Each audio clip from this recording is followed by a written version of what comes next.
ପୁରୀ ଅମ୍ଳାନ ସାରସ୍ୱତ ପରିଷଦର ମାସିକ ଏକାଦଶତମ ସାହିତ୍ୟ ଆଶାର ରବିବାର ଅପରାହ୍ନ 5 ଘଟିକା ସମୟରେ ବଡ଼ଦାଣ୍ଡ ସ୍ଥିତ ଭକ୍ତ ଶାଲବଗ ପାଠାଗାରର ସଭାଗୃହରେ ଶିକ୍ଷାବିତ୍ ବିଜୟଲକ୍ଷ୍ମୀ ଦାସ ମହୋଦୟଙ୍କ ସଭାପତିତ୍ୱରେ ଅନୁଷ୍ଠିତ ହୋଇଯାଇଛି।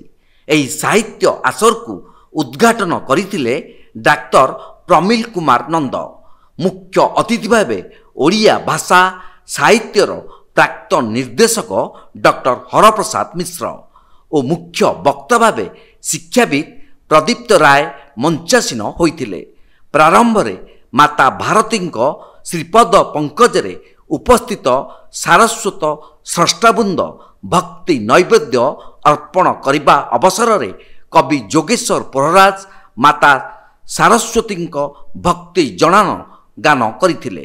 ଏହି ମହାର୍ଘ ଅବସରରେ ଶ୍ରୀକ୍ଷେତ୍ର ପୁରୀର ସମ୍ମାନନୀୟା କବୟିତ୍ରୀ ଏବଂ ସମ୍ବାଦ ଆଇନାର ସମ୍ବାଦ ପାଠିକା ଦିବଗନ୍ତ ହେମାଙ୍ଗିନୀ ମହାନ୍ତିଙ୍କ ଉଦ୍ଦେଶ୍ୟରେ 2 ମିନିଟ୍ ନୀରବ ପ୍ରାର୍ଥନା କରାଯାଇଥିଲା।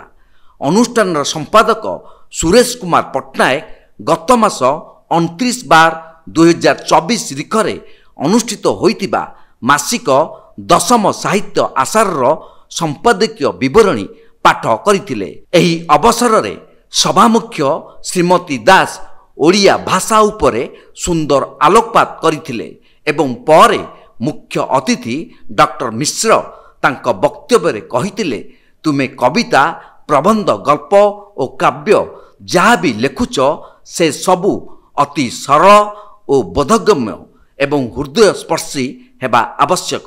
ଶେଷରେ ମୁଖ୍ୟ ବକ୍ତା ଶ୍ରୀଯୁକ୍ତ ରାୟ 2 ଅତିଥିଙ୍କ ସୁନ୍ଦର ଚିନ୍ତାଧାରା ଉପରେ ନିଜର ମତ ପ୍ରକାଶ କରିଥିଲେ। ଏହି ପବିତ୍ର ଅବସରରେ ଅନୁଷ୍ଠାନ ଦିବ୍ୟ ଦର୍ଶନ ଓ ସମ୍ପର୍କ ସାହିତ୍ୟର ସମ୍ପାଦିକା ପ୍ରଭାସିନୀ ମିଶ୍ର ଓ କଣ୍ଠଶିଳ୍ପୀ ପ୍ରତିଭା ଦାସଙ୍କ ସଂଯୋଜନା କ୍ରମେ ଶିକ୍ଷାବିତ୍ ଉର୍ମିଳା ସାମନ୍ତରାୟ, ରୋଜାଲିନ ପଣ୍ଡା, ଅଧ୍ୟାପକ ଭାରତୀ ଭୂଷଣ ଦାସ, ଶିକ୍ଷାବିତ୍ ସୁଶ୍ରୀ ପ୍ରଲିପ୍ତା ଛୋଟରାୟ, ଅଧ୍ୟାପକ ଅଶୋକ କୁମାର ମିଶ୍ର, ରାଧାକୃଷ୍ଣ ପ୍ରଧାନୀ, ଅଧ୍ୟାପକ ଅନ୍ତର୍ଯ୍ୟାମୀ ମିଶ୍ର, ଅନ୍ନପୂର୍ଣ୍ଣା ମହାପାତ୍ର, ସୁଶ୍ରୀ ସ୍ନେହାସିନୀ ବେହେରା, ରଶ୍ମିତା ଶତପଥୀ, ସନ୍ତୋଷିନୀ ବେହେରା, ସୁଭାଷ ଚନ୍ଦ୍ର ମିଶ୍ର, ଶିକ୍ଷାବିତ୍ କାଶୀନାଥ ଖୁଣ୍ଟିଆ, ଅଭିମନ୍ୟୁ ରାୟଗୁର, ଚନ୍ଦ୍ରଶେଖର ନାୟକ, ପ୍ରିୟପତ୍ରର ସମ୍ପାଦକ ବିପିନ ବିହାରୀ ଦଳାଇ ଓ ଡକ୍ଟର ସସ୍ମିତା ମିଶ୍ର ପ୍ରମୁଖ ସ୍ୱରଚିତ ଦେଶାତ୍ମକ କବିତା ପାଠ କରିଥିବା ବେଳେ ଅନୁଷ୍ଠାନର ନୂତନ ସଦସ୍ୟା ଛାତ୍ରୀ ସୁଶ୍ରୀ ଶ୍ରିୟା ସେଫାଳି ଇଂରାଜୀ କବିତା ପାଠ କରିଥିଲେ। ଉକ୍ତ ସଭାକୁ ପରିଚାଳନା କରିଥିଲେ ଭାରତୀ ଭୂଷଣ ଦାସ।